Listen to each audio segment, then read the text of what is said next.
মা রোজ অনেক কাজ করে, তাই আজকে মার হাতে হাতে আমি একটু কাজ করে মাকে হেল্প করে দিলাম। সকালে গেছিলাম পড়াতে, পড়িয়ে চলে এসেছি, আর সকালে হয়েছিল পান্তা ভাত, তাই পান্তা ভাতটাই খেয়ে নিলাম। খাওয়া দাওয়া করে সকালবেলায় বিচুলি কাটতে বসেছিলাম, আর মা রোজ দিন বস্তা বস্তা করে বিচুলি কাটে। আজকে আমি একটু কেটে দিয়ে মাকে হেল্প করলাম। এত গরম পড়েছে, সবাই এই গরমের মধ্যে একটু সাবধানে চলাফেরা করবে। বাবা গরমে মাঠের থেকে এসেছিল, তাই ঠান্ডা ঠান্ডা জল দিলাম, বাবা জল খাচ্ছে। আর দুপুরবেলা আজকে রান্না হয়েছে আম ডাল আর ডিম রান্না হয়েছে। টক ডাল কিন্তু গরমের মধ্যে খেতে ভালোই লাগে। এখন আমি মাঠে যাচ্ছি, কেন জানো? আজকে গরুর দুধ দুইবো আমি। মা বেঁধে রেখেছিল গরু বিকালবেলা মাঠে, তাই জন্য আমি বিকালে চলে এসেছি দুধ দুইতে।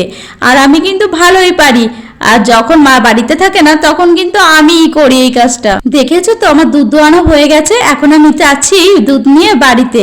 সন্ধ্যাবেলা আমার হালকা হালকা খিদে পেয়েছিল, আর ভাবছিলাম কি খাবো, তাই খেলাম চিড়ে ভাজা। আজকে রাতে মা করেছিল পায়েস, আর রাতের খাবারটা পায়েস খেয়েই শেষ করলাম। ভিডিওটা তোমাদের কেমন লাগলো অবশ্যই জানিও, আর দেখা হচ্ছে পরের ভিডিওতে। টাটা।